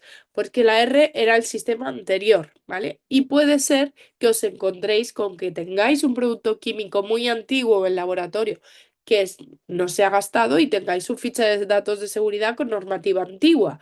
Entonces, en lugar de frases H de hazard peligro, vais a encontrar frases R, ¿vale? De riesgo, ¿vale? Pero son lo mismo, ¿vale? Si encontráis frases R, nos iríamos a esta columna. Si encontráis frases H en vuestra ficha de datos de seguridad, nos iríamos a esta segunda columna, ¿vale? En los casos en los que no hay frases RH, se ve el valor límite ambiental o también incluso materiales y procesos, ¿vale? Pero bueno, nos vamos a centrar en las frases H, que son las más comunes, ¿vale? ¿Cómo se haría? Pues cogeríamos la ficha de datos de seguridad. Vimos que venían ahí en uno de los apartados, en una de las secciones, los peligros, ¿verdad? Y venían las frases H, todas seguiditas que tiene nuestro agente químico. Pues iríamos a esta segunda columna y veríamos, pues mi compuesto tiene la frase H 335 y tiene la frase H 330. ¿Cuál sería la clase? La más desfavorable. ¿Cuál es la más desfavorable? Va de 1 a 5. Por lo tanto, nos quedaríamos con la 5, ¿vale? Da igual cuántas frases tenga y dónde estén. La que más desfavorable es la que nos va a marcar la clase de peligro que tenemos, ¿vale? Con que tengamos una sola frase H y esté en la 5, aunque el resto de frases H ni aparezcan o estén en la 2, nuestro producto sería una clase de peligro 5, porque sería la más desfavorable, ¿vale? ¿Lo entendemos? Y si no, si tiene frases H pero ninguna aparece, pues lo que viene aquí. Tiene frases H pero no tiene ninguna de las que aparecen, clase de peligro 1. ¿Sí? ¿Lo entendemos? Esto es sencillo, ¿no? Ficha de datos de seguridad, ver las frases H que tiene y en función de eso asociamos una clase de peligro, ¿vale? Y veíamos que la segunda parte era determinar la clase de exposición potencial, es la segunda pata que teníamos ahí para luego hacer el riesgo potencial. Pues para la clase de exposición potencial vamos a tener en cuenta la cantidad de producto que estamos utilizando, la cantidad al día, pues por ejemplo, imaginaos 9 kilogramos, pues estaríamos en esta clase de cantidad, ¿vale? Porque estaríamos aquí menos de 10 kilogramos o litros, ¿vale? Y la frecuencia de uso. ¿Cómo se ve esta frecuencia de uso? Pues tenemos que ver si el uso es diario, si es semanal, si es mensual o anual, y en función de cómo sea, pues luego ver si, por ejemplo, es diario, pero lo utilizamos menos de 30 minutos al día o lo utilizamos entre 2 y 5 horas, pues estaríamos en frecuente, ¿vale? Y en función de donde nos ubiquemos, bajaríamos y tendríamos la clase de frecuencia. Con estas dos clases, la clase de cantidad y la clase de frecuencia, nos iríamos a esta tabla de doble entrada donde entraríamos con la clase de cantidad y la clase de frecuencia y donde se nos cruzan sería esa clase de exposición potencial, ¿vale? Aquí habíamos dicho una cantidad relativa de producto, imaginaos, de 9 kilogramos. Estaríamos, por ejemplo, en una clase de cantidad 2 y aquí estaríamos en un uso, habíamos dicho frecuente y diario, pues estaríamos en una clase 3. Pues si vamos a una clase de cantidad 2 y a una clase de frecuencia 3, estaríamos ante una clase de exposición potencial de 2, ¿vale? ¿Lo entendemos? Es sencillo el método cualitativo, como estáis viendo, es ir por un poco tablas, ¿vale? Ahora que ya tenemos la clase de peligro, que lo hemos sacado con la ficha de datos de seguridad, con esas frases H, y la clase de exposición potencial, que lo hemos sacado con la cantidad y con la frecuencia, podemos ya sacar la denominación de clase de riesgo potencial con la tabla de doble entrada de clase de exposición potencial y clase de peligro. Habíamos dicho que nuestro compuesto tenía una clase de peligro 5 y nuestra clase de exposición potencial sería 2, con lo cual si lo cruzamos estaríamos ante un clase de riesgo potencial de 4 y por lo tanto tendríamos nuestra primera puntuación, ¿vale? Recordad que eran 4 variables y el factor y esta es la primera variable. Estaríamos con una puntuación de 1000, ¿vale? Pregunta Mohamed, ¿podrías volver un segundo a la diapositiva anterior? Sí. ¿Tienes alguna duda aquí, Mohamed? De todas maneras, os digo, esto todo os viene en la NTP, ¿vale? Os vienen todas las tablitas. ¿Todo claro? Vale, pues continuamos entonces. Una vez identificamos esa primera variable, vamos a volver un momento al cuadro para que os hagáis una idea. Hemos identificado, recordad, esto con la ficha de datos de seguridad, hemos sacado la clase de exposición potencial con la cantidad y la frecuencia, con estas dos la hemos cruzado con una tabla de doble entrada, hemos tenido el primer riesgo potencial, que era una puntuación de, creo que era 4, y por lo tanto una puntuación de 1000, ¿vale? Una clase 4, puntuación 1000. Vamos a la segunda variable, que nos habla sobre volatilidad y pulverulencia, ¿vale? ¿Qué es esto de la volatilidad o pulverulencia? No sé si habéis oído hablar alguna vez de estos conceptos. Básicamente es la tendencia que tiene un agente químico a pasar el ambiente, ¿vale? Y se establece en función del estado físico. Volatilidad la solemos denominar así para los estados líquidos, y la pulverulencia cuando tenemos la materia en estado sólido, ¿vale? En el líquido es muy claro la tendencia a pasar el ambiente es cuando, por ejemplo, el agua, ¿vale? Si nosotros lo ponemos a hervir a más de 100 grados, pues se van a generar vapores, ¿verdad? Y es esa tendencia que tiene esos vapores a generarse y a pasar al ambiente de nuestro agente químico. Con la acetona, ¿qué ocurre? Que todo el mundo seguramente ha oído hablar. Hay que cerrar el bote de la acetona porque si no se va. No es que se vaya, es esa tendencia, tiene una volatilidad tan alta que enseguida, cuando está a temperatura ambiente y con el aire en contacto, pues lo que hace es que se evapora, ¿vale? Y por lo tanto pasa al ambiente. Y eso es lo que vamos a medir en la volatilidad, pues esa tendencia a pasar al ambiente. Si comparamos el agua con la acetona, pues la volatilidad de la acetona es mucho más elevada, ¿vale? La tendencia a pasar al ambiente es mucho más rápido que, por ejemplo, el agua, ¿vale? La pulverulencia, lo mismo, la tendencia a pasar al ambiente, pero cuando estamos hablando de sólidos. Por ejemplo, si nosotros estamos hablando de una pastilla, pues la tendencia a pasar el polvo de la pastilla al ambiente será mucho menor que si estamos hablando de, por ejemplo, un saco de cemento que estamos abriendo. Si nosotros abrimos un saco de cemento o algo que tenemos todos en casa, harina, si nosotros abrimos la harina, en la primera apertura de la harina, si no lo hacemos con cuidado, ¿qué ocurre con el polvo? Como es tan fino, pues la tendencia a pasar el ambiente es mucho mayor que si sacamos una pastilla de lo que es el pastillero, ¿vale? Porque la tendencia a que pase el polvo de la pastilla va a ser muy inferior, ¿vale? Eso digamos que sería lo que aquí vamos a ver, pues esa tendencia de pasar al agente químico al ambiente. En función de si el estado físico lo vamos a calcular de una manera o de otra. Pero tanto en estado líquido como en estado sólido, lo que vamos a determinar van a ser clases de volatilidad o pulverulencia, que puede ser uno, 2 o 3, y en función de la clase, pues tendremos una puntuación que sería nuestra segunda puntuación. ¿Cómo lo hacemos en caso de sólidos? Pues a través de esta tabla. Muy fácil. En función del tipo de material que tengamos, pues si por ejemplo hablamos de pastillas, granulado, escamas de varios milímetros o incluso centímetros, estaríamos ante una clase de pulverulencia de 1.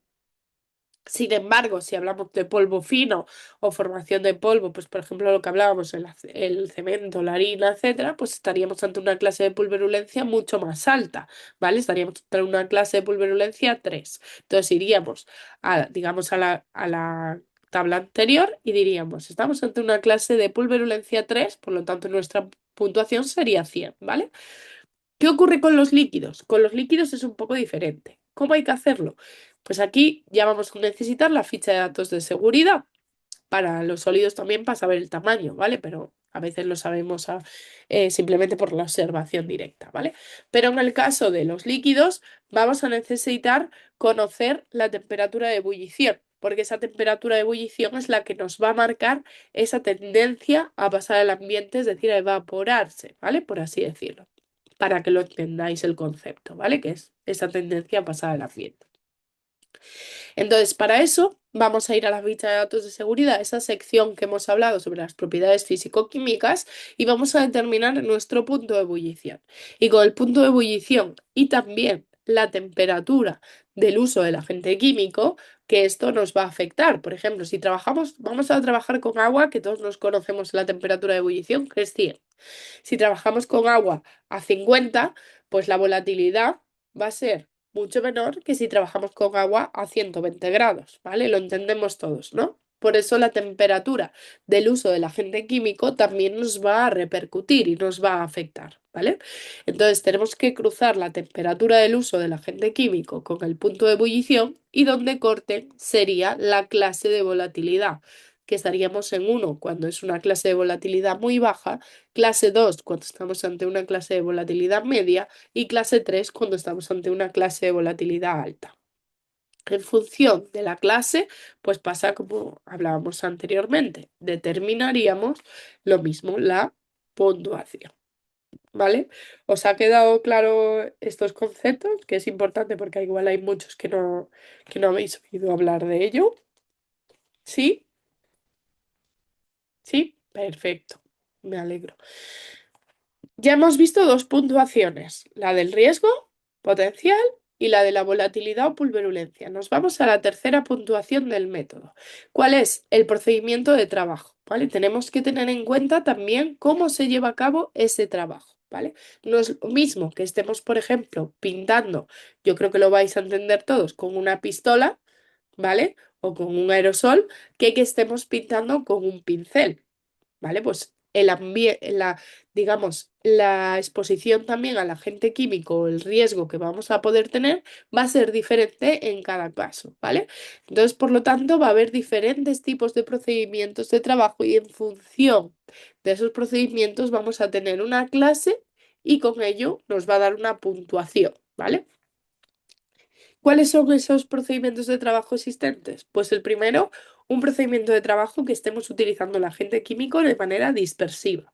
Pues lo que os decía, por ejemplo, si estamos con un aerosol, si estamos con una pintura a pistola, si estamos con el taladro, que al final el agente químico pues se va a esparcir, ¿vale? Si estamos vaciando sacos con la mano, ¿vale? Pues todo eso, al final, con sierras, con cepillos, todo eso, la dispersión del agente químico, yo creo que lo entendéis, se va a dispersar por el ambiente, ¿vale? Es totalmente abierto y disperso, ¿vale? Tendremos también otro tipo de sistemas que son abiertos, es decir, no está cerrado el uso del agente químico, pero está más controlado, como pueden ser, pues lo que hablábamos de la pintura a brocha, a pincel. Está controlado, va a estar en un espacio concreto ese agente químico y se va a dispersar o va a estar en ese espacio concreto. No va a ser como si nosotros estamos con un aerosol que estamos pintando y el agente químico se está dispersando por todos los sitios, ¿vale? En el caso de abierto, pues sería una clase 3 y la puntuación es más baja, ¿vale? Otro tipo de procedimiento, pues ya podríamos hablar de un procedimiento cerrado o abierto regularmente. Por ejemplo, tenemos un reactor, pero que puntualmente se va llenando, se van haciendo cargas regulares de diferentes agentes químicos, o vamos a tomar una muestra, o tenemos una máquina para desengrasar, ¿vale? Cosas más controladas que normalmente está cerrado, pero de vez en cuando pues se abre, se añade algún agente químico, etcétera. Y luego ya tendríamos un procedimiento de trabajo que sería totalmente cerrado, que eso ya solo se da pues si tenemos un reactor químico y no se utiliza para nada y no se toca absolutamente nada de ese agente químico, ni se toman muestras, ni se abre, ni nada, ¿vale? Entonces, en función del procedimiento de trabajo que estamos empleando, pues damos un tipo de clase y con ello su puntuación. Y ya tendríamos la tercera puntuación. Y nos queda la última puntuación, que la última puntuación nos habla sobre la protección colectiva. Es decir, tema de ventilación, tema de cómo se está haciendo la extracción, si existe extracción, ¿vale? Y en función de eso, pues va a haber diferentes clases que van desde la clase mejor, que sería la clase uno, hasta la más desfavorable, que estaríamos hablando de la clase 5, que da una puntuación de 10. ¿Por qué? Porque ya estamos hablando en trabajos en espacios con aberturas limitadas, de entrada y salida de ventilación del aire naturalmente desfavorable, pues por ejemplo en espacios confinados, ¿vale? Luego, por ejemplo, en función del tipo de cabina que tengamos, si tenemos una cabina horizontal o una cabina vertical, pues estaríamos en una clase de 2. Si, por ejemplo, tenemos una vitrina de laboratorio, pues ya estaríamos en una clase 1, ¿vale? Entonces, en función de esa protección colectiva, que no individual, como estáis viendo, que tengamos en nuestro procedimiento de trabajo, pues tendremos una clase y esa clase vendrá asociada a la puntuación, ¿vale? Una vez tenemos las cuatro puntuaciones, nos faltaba un valor más que habíamos hablado, que es el factor de corrección en función del valor límite ambiental. Esto es muy sencillo, en función del valor límite ambiental, que lo podemos sacar de la ficha de datos de seguridad si es que tiene. Si no tiene, se multiplica por uno y ya está, ¿vale? Pero si es que tiene, y en función de eso, pues vamos a multiplicar. ¿Por qué? Si tiene un valor muy pequeño de valor límite ambiental, el multiplicador va a ser mucho mayor. ¿Lo entendéis? ¿Por qué? Porque el multiplicador, si tenemos un valor límite ambiental mucho más pequeño, es mayor que si tenemos un valor límite ambiental alto. Muy bien, Rocío, porque es más peligroso. No es que sea más peligroso. El valor límite ambiental, ¿qué era? Ese era el valor límite de referencia al que podía estar expuesto un trabajador. Con lo cual, si es muy pequeño, quiere decir que efectivamente es mucho más peligroso estar en contacto con ese agente químico, ¿vale? Por lo tanto, por eso es el, el factor de corrección va a ser mucho mayor, va a multiplicar mucho más que si tenemos un valor límite ambiental muy alto, ¿vale? Porque la tolerancia, muy bien lo está diciendo aquí Juan, del trabajador, es decir, la tolerancia del agente químico en el puesto de trabajo va a ser mucho mayor, mucho más alta, ¿vale? Preguntaban aquí un resumen, pues aquí lo tenemos, ¿vale? El resumen es que nosotros vamos a obtener una puntuación final, que es esa puntuación de riesgo por inhalación, y que esa puntuación de riesgo por inhalación, si recordáis, era la multiplicación de el potencial de riesgo potencial, la puntuación, perdón, de riesgo potencial que se obtenía con la clase de riesgo que venía de la ficha de datos de seguridad de esas frases H y de la exposición potencial que venía de la cantidad que empleábamos de agente químico y de la frecuencia. Esa era la primera variable. Segunda variable, puntuación de volatilidad que venía en referencia de la tendencia del agente químico a pasar al ambiente. Veíamos que para los sólidos era en función de la granulometría de lo que es el propio sólido, es mucho más pulverulento, tiene más tendencia a pasar el ambiente, pues si estamos hablando de una harina que de una pastilla, fueron los ejemplos que pusimos. La volatilidad tenía que ver con los temas de el punto de ebullición y la temperatura de uso del agente. Poníamos de ejemplo, por ejemplo, el agua y la acetona. El agua es mucho menos volátil que la acetona, que al estar en contacto con el ambiente ya se evapora mucho más rápidamente. La tercera puntuación hablaba sobre el procedimiento de trabajo, que ahí era donde veíamos los tipos de procedimiento de trabajo que podían existir en función de cómo usemos ese agente químico, que veíamos que había procedimientos de trabajo dispersivos, abiertos, cerrados, ¿vale? En función de eso determinábamos también la clase y con ello la puntuación. Y una cuarta variable que nos hablaba sobre la protección colectiva, de cómo estaba el ambiente del lugar de trabajo protegido de manera colectiva, con ventilación, con campanas de extracción, etcétera. Y por último, un último factor de corrección, que era ese factor de corrección del valor límite ambiental, que para aquellos casos en los que el valor límite ambiental es muy pequeño, va a tener una gran presencia y una gran multiplicación, porque la tolerancia ante ese agente químico es mucho menor que los que tienen un valor límite ambiental muy alto. Dicho esto, se multiplican todos los valores y obtenemos una puntuación del riesgo por inhalación. ¿Cuáles pueden ser las casuísticas? Que nos dé esa puntuación mayor a 1000, que nos dé entre 100 y menor o igual a 1000 o que nos dé menor o igual a 100, ¿vale? En el caso primero, estaríamos ante una prioridad de acción 1 y por lo tanto el riesgo es probablemente muy elevado y hay que tomar medidas correctoras de manera inmediata. En el caso 2, estaríamos ante una prioridad de acción 2 y por lo tanto el riesgo es moderado y se necesita medidas correctoras y una evaluación mucho más detallada, llevando a cabo mediciones. Y en el tercer caso estaríamos contra una prioridad 3 y por lo tanto el riesgo a priori es bajo y no se necesitan modificaciones. ¿Qué quiere decir esto? Que si estamos ante una priorización 1 y 2 tenemos que llevar a cabo, en primer caso, hay que paralizarlo a medidas correctivas y evaluación cuantitativa, y en el segundo igual hay que poner medidas correctoras, revisar si podemos volver a hacer una evaluación cualitativa y bajar ese nivel de riesgo o llevar a cabo una evaluación cuantitativa. Y en el tercer caso sería el único en el que no sería necesario, el empresario sería capaz de garantizar que estamos ante una exposición de riesgo aceptable y no sería necesario llevar a cabo mediciones y llevar a cabo la evaluación cuantitativa, ¿vale? Preguntan aquí. Para el examen tenemos que saber el detalle cómo es el método INRS. No, eso os lo iba a comentar ahora cuando acabase también el segundo método, que es mucho más sencillo, por eso lo he dejado para el final.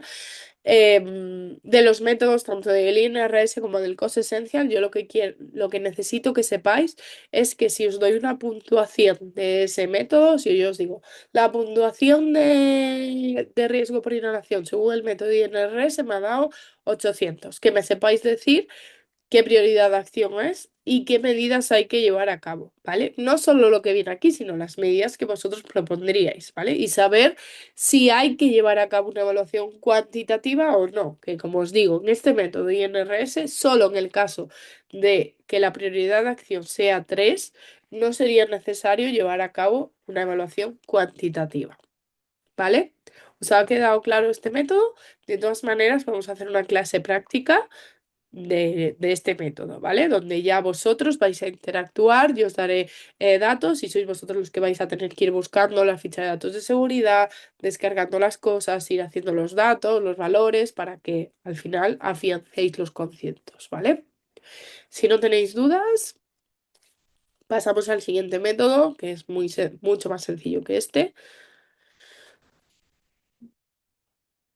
No, no, no, no, María del Carmen. Si da 3, no haces mediciones, que eso significa no hacer evaluación cuantitativa. La evaluación cuantitativa es llevar a cabo mediciones, ¿vale? ¿Sí? Vale. Sí. Redonda, pero si Simplemente da 3, si da 3, ¿qué valor?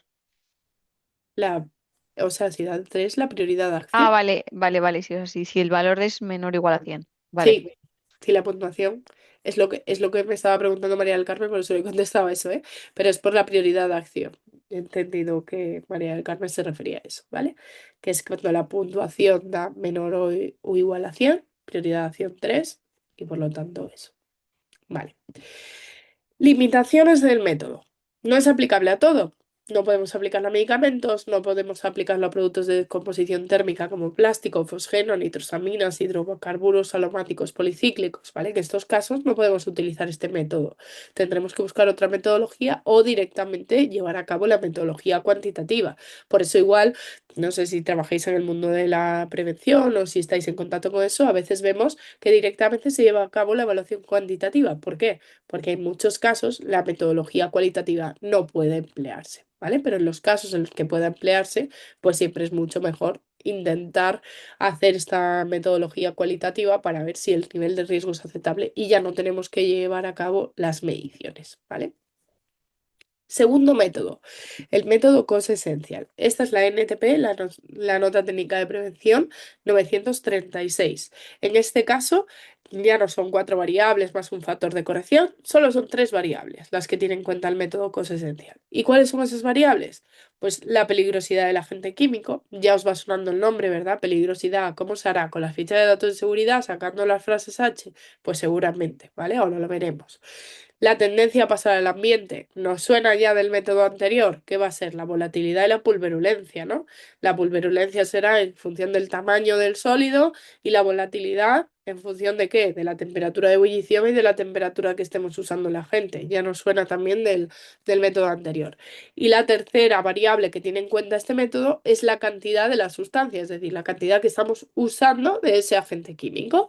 Con estas 3 variables, lo mismo que en el caso anterior, lo mismo que en el método anterior, establece diferentes clases y aquí la puntuación del riesgo se obtiene con una tabla final en lugar de en el caso anterior, que había que multiplicar, sino que aquí se pone una tabla, ahora la veremos, de triple entrada, en la que metemos la clase de peligrosidad, la clase de tendencia y la clase de cantidad, y eso se cruza y nos da un nivel de riesgo, ¿vale? Muy sencillo. Primero, como os he dicho, peligrosidad. ¿Cómo? Pues como habíamos adivinado, según las frases R o H, ¿verdad? Según la ficha de datos de seguridad, vamos a ver esas frases. Y luego vamos a analizar la volatilidad o pulverulencia, que será ahora, lo veremos en función de las gráficas, y la cantidad, que aquí nos refiere si es en gramos o miligramos, en mililitros, perdón, kilogramos o litros o toneladas o metros cúbicos, ¿vale? Primera variable que hay que identificar una clase. Aquí las clases, en lugar de ser 1, 2, 3, 4, nos da igual, no son números, son letras, ¿vale? Pues aquí estamos ante una clase de peligrosidad A, B, C, D o E, ¿vale? Pues lo mismo que ocurría antes. Vamos a las frases H y las frases R en función de cómo sea el compuesto. Normalmente os vais a encontrar aquí, en este caso, en frases H, y vemos las frases que tenga, ¿vale?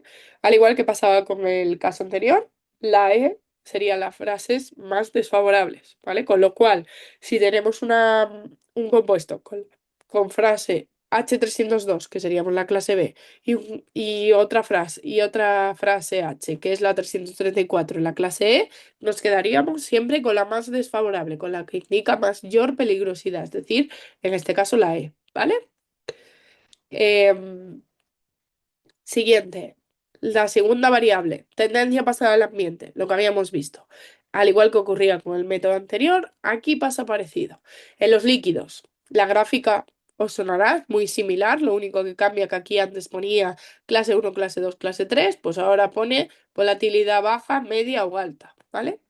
Y en función del punto de ebullición y de la temperatura de trabajo, lo cruzaremos y con eso identificaremos si nuestra volatilidad es baja, media o alta. En el caso de los sólidos, parecido al caso anterior, vamos a tener aquí una tablita que nos va a indicar en función de cómo sea el sólido, pues por ejemplo, la sustancia baja, la pulverulencia baja, pues serán sustancias en forma de pellets, por ejemplo, las escamas, las pepitas, las lentejas, y alta, pues polvos finos como el cemento, el yeso, ¿vale? Lo mismo que habíamos visto en el anterior método, pero aquí se denomina baja, media o alta. No se van dando puntuaciones, ¿vale?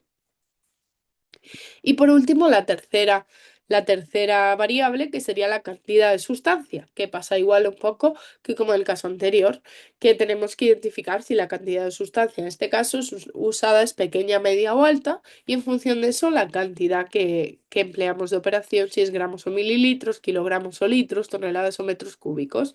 Si nosotros usamos 5 gramos de compuesto, pues estaríamos ante una cantidad de sustancia baja, ¿vale? Simplemente con estas tres cosas, con estas tres variables que ya veis que son muy sencillitas, pues ya vamos a ir a la tabla final, que esta tabla final es donde calculamos el nivel de riesgo, que el nivel de riesgo aquí va de 1 hasta 4, si veis, ¿vale? ¿Qué tenemos que hacer? Pues primero meter el grado de peligrosidad. Hemos identificado la clase del grado de peligrosidad, A, B, C, D o E. Imaginaos que es A. Luego la cantidad usada, que habíamos dicho que podíamos estar en una pequeña, pues vamos a grado de peligrosidad A, cantidad pequeña.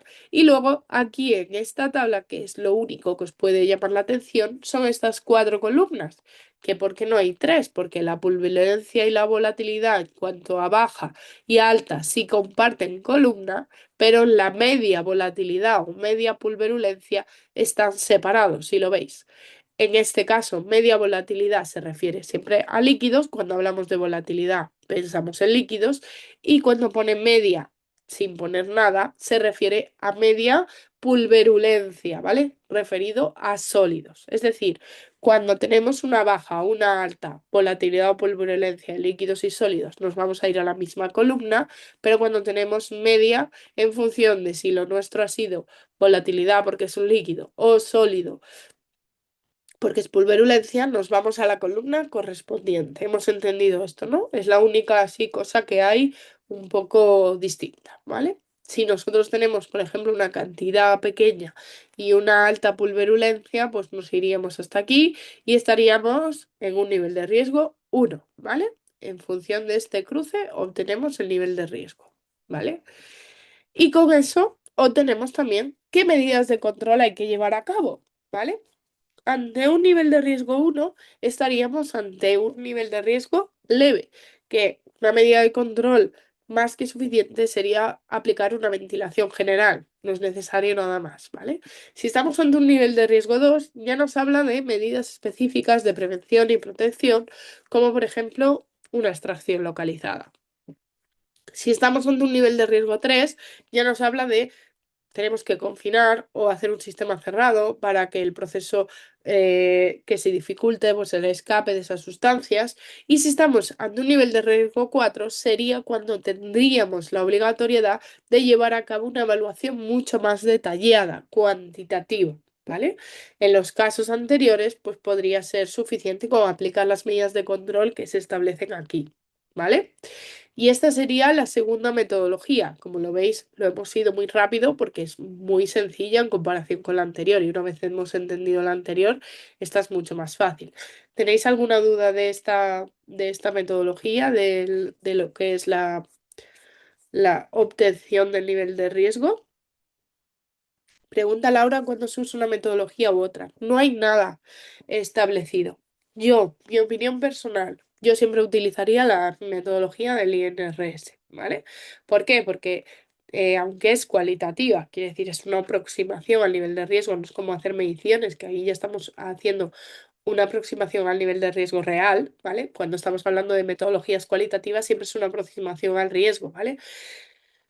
Entonces, con el método INRS habéis visto que tiene muchas más variables, ¿vale? Estamos revisando muchos más conceptos, con lo cual para mí me parece mucho más realista, que tampoco porque es una aproximación, pero mucho más completa que el método COS-esencial. Pero luego cada método pues tiene sus limitaciones. El método COS-esencial, por ejemplo, ahora os lo pongo en la siguiente diapositiva, pues tiene otra serie de limitaciones. En este caso no es aplicable para gases, ni plaguicidas, ni medicamentos, ni productos generados durante el proceso, ni productos de origen natural, etcétera, ¿vale? La H330, Juan, nos da igual, en el método INRS venía la H330 si te fijas en la tabla. Y en este caso, no me he fijado si viene, en este caso. Pues mira, en este caso no nos hace referencia al H330, pero porque depende del compuesto que sea, igual es de las limitaciones que está en la D, dice, a ver, vale, pues en este caso estaría en la D. El método cosesencia no lo establece en la D. En el caso del método INRS, creo que el H330 estaría en la clase 5 si no recuerdo mal, pero de memoria, sí, en la clase 5, ¿vale? O sea, como que lo pone mucho más desfavorable. ¿Qué pasa? Que en el método INRS la clase de peligro es algo más, ¿vale? Pero ve muchos más factores, ¿vale? Entonces, para mí es mucho más completo el método INRS que el método cosesencial. Y la aproximación al riesgo para mí es mucho mejor a través del método INRS. Pero como os digo, ambos son métodos válidos, cualitativos y que están ahí, que podéis utilizar, ¿vale? Pero para mí, ya os lo digo que es mucho más completo el método INRS, ¿vale? Pues no sé si tenéis más dudas. Si no, deciros que los métodos cualitativos, como hemos dicho, un resumen, conclusiones, no es una alternativa a la evaluación cuantitativa, ¿vale? Ya lo hemos visto, sino que son una herramienta más en este proceso de evaluación, ¿vale? ¿Y qué vamos a hacer? Vamos a hacer una primera aproximación al riesgo, ¿vale? Y sí que es verdad que el Real Decreto 374/2001 establece esa excepción en el caso de que seamos capaces de demostrar por cualquier otro método que el nivel de riesgo es aceptable, no es necesario llevar a cabo mediciones. Estas herramientas, estos métodos cualitativos, pues son mucho más útiles porque la información es mucho más fácil de obtener. Además, es esa primera aproximación, como hemos dicho, al nivel de riesgo, se establecen diferentes prioridades de actuación y también es aplicable a sustancias que no tienen valor límite ambiental. Con la cuantitativa lo que nos pasa es que a través de la evaluación cuantitativa, si no tenemos un valor límite ambiental, no vamos a poder hacer comparaciones, ¿vale? Pregunta Mohamed. En general, siempre empiezas por cualitativas si ves que el riesgo no es aceptable, entonces te vas a los cuantitativos, ¿verdad? Sí, siempre que se pueda, ¿vale? ¿Por qué? Porque existen compuestos, que de hecho la siguiente pregunta habla sobre esto, Juan. Existen compuestos como pueden ser los compuestos cancerígenos o los compuestos de sílice, como puede ser el amianto, que tienen su normativa específica. Entonces habría que revisar si con la normativa específica es posible o no. Por ejemplo, la sílice, ya os digo que no, tiene una metodología específica y hay que hacer una serie de mediciones específicas, ¿vale? Por todo el tema del amianto, ¿vale? Entonces va un poco a depender del compuesto que tengamos. De partida, en un entorno de trabajo en el que estamos viendo temas de limpieza y mantenimiento, que los productos químicos son de nuestro día a día y cotidianos, sí, partimos de una evaluación cualitativa y vemos si el nivel de riesgo es aceptable y ya luego vamos a una evaluación cuantitativa. Pero siempre hay que tener cuidado con los agentes químicos que estemos utilizando por si tienen una normativa específica que rige otra cosa, como puede ser en el tema del amianto. En el tema del amianto existe una normativa que regula todo lo relacionado con la prevención y la protección frente a esos riesgos y cómo hay que evaluarlos, ¿vale?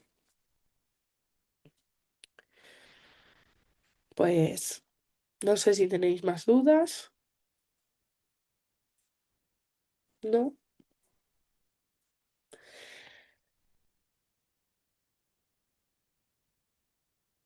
¿No? Vale, pues yo deciros que la siguiente clase de higiene industrial será la de los casos prácticos de los métodos cualitativos, en el que haremos dos casos prácticos, uno con el método cosesencial y otro con el método INRS, ¿vale? Para que va a ser interactivo, como os digo, para que vosotros vayáis trabajando con ello, ¿vale? Y luego, del caso práctico que tenéis colgado en la asignatura, ahora que hemos visto ya un poco el concepto de las metodologías cualitativas, sí que os recomiendo que os leáis ya, pues si tenéis tiempo, la nota técnica de prevención de la metodología cualitativa del caso práctico, que no es ni la del INRS, ni el COS Essential, ni la de la vía dérmica. Es una específica que tiene relación con las nanopartículas, ¿vale? Cara al examen nos preguntarás qué hacer con los resultados de los métodos y qué medidas de control aplicar dado X resultado. Efectivamente, Mohamed, lo que os he dicho, ¿vale? Os lo he explicado ya, que eso era lo que os iba a preguntar.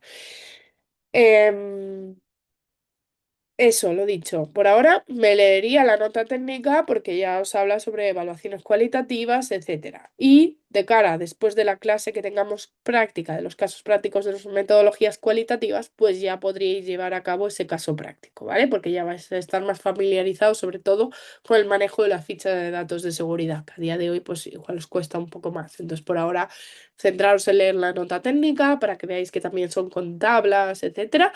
Y luego ya de cara a cuando ya tengáis los casos prácticos de metodologías cualitativas, pues ya podéis avanzar y llevar a cabo el caso práctico, ¿vale?